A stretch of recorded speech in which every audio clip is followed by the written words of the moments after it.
मी ऊस खाल्लोय. तुम्ही आणखी घेतला मग कचरा एवढा.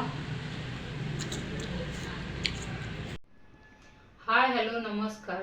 तर मिस्टर माझे गेलेले गावी आणि गावावरून त्यांनी बरंच काही सामान आणलंय. ते इथं थोडं ठेवलंय, इथं थोडं ठेवलंय. तर एक्झॅक्टली काय आणलंय ते दाखवतो तुम्हाला.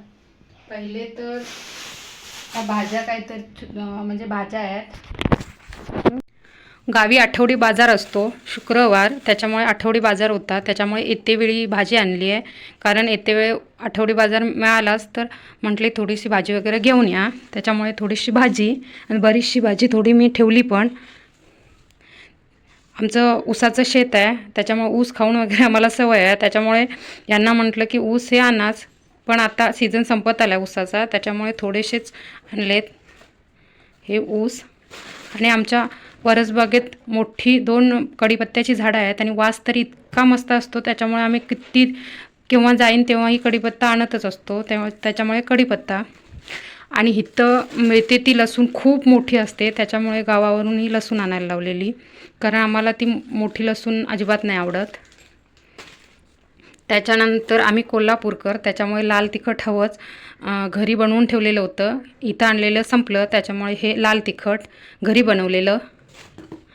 आणि माझ्याकडे आंबोळ्या, घावणं किंवा डोसे बनतच असतात. त्याच्यामुळे हे राशनीचे तांदूळ, राशनचे हे थोडेच आणायला लावलेले.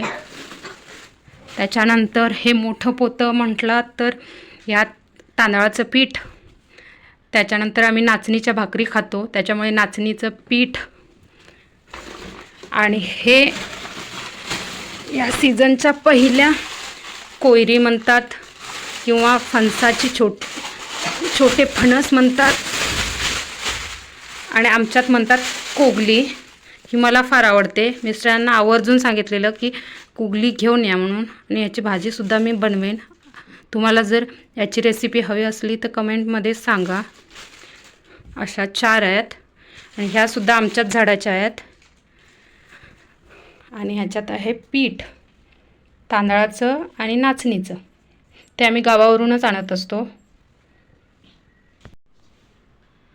आणि ह्या आता मी ठेवते. आणि आजचा व्हिडिओ तुम्हाला कसा वाटला हा मला कमेंटमध्ये नक्की सांगा.